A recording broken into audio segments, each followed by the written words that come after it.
Good morning, this is Mayor Valensky with Driving Markets. So will Iran attack Israel? They were threatening it over and over again. The answer is now highly unlikely that Trump has got in. Why? Because Iran knows they're going to be hammered on sanctions, hammered on economic or financial transfers, hammered on terrorist support of Hezbollah, Hamas, the Houthis and all the other proxies they have in the Middle East. And Iran is very, very nervous and in fact scared and really fearful now of being shut down and losing control of the regime. Trump will enact severe sanctions on Iran over the next few months, or should say the few months from when he gets in to the Oval Office. He'll sign off on significant hardship sanctions on Iran to bring them into line. Not only that, looks like the war between Israel and Lebanon, Israel and Hezbollah, I should say, not Lebanon,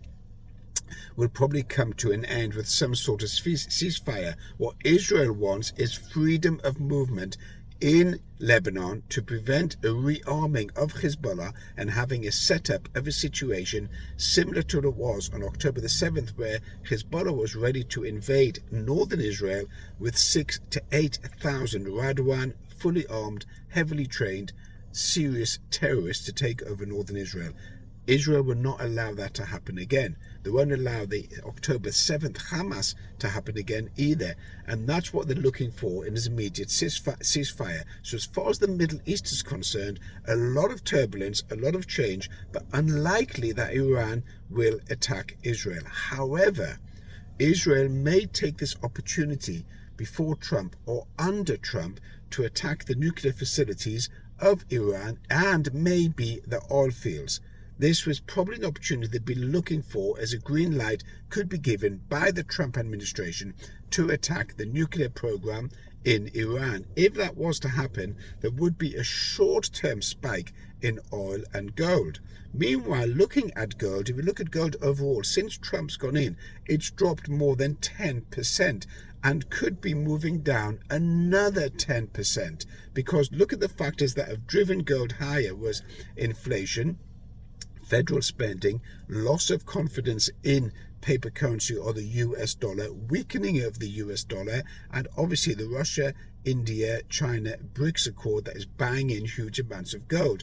Well, when you've got factors like a rising dollar due to a Trump administration, and you've got potentially lower inflation, not initially, during the administration, then you could see that gold could pull back, even though I do believe that we're looking at around about the 2850 level by the end of the year, and even maybe higher. But there are views that gold is going to pull all the way back now because it's lost its excitement or its safety net under the Biden House administration, which was spending money freely on all types of things like $580,000 plus on a survey of Puerto Rican taxi drivers. What do they think of climate change? And they were spending money on gender changes, operations, Medicare, whatever. It's complete not a waste of money. But now that Elon Musk will get into the government on the federal spending, Department of Government Expenditure, he plans to cut between $2 and $3 trillion off the overall federal spending. But going back to where we were in the Middle East, which is the point of this particular YouTube,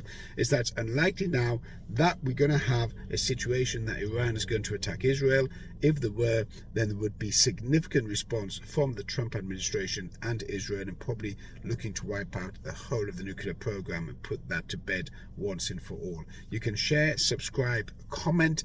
This is Mayor Valensky with Driving Markets. Catch you later.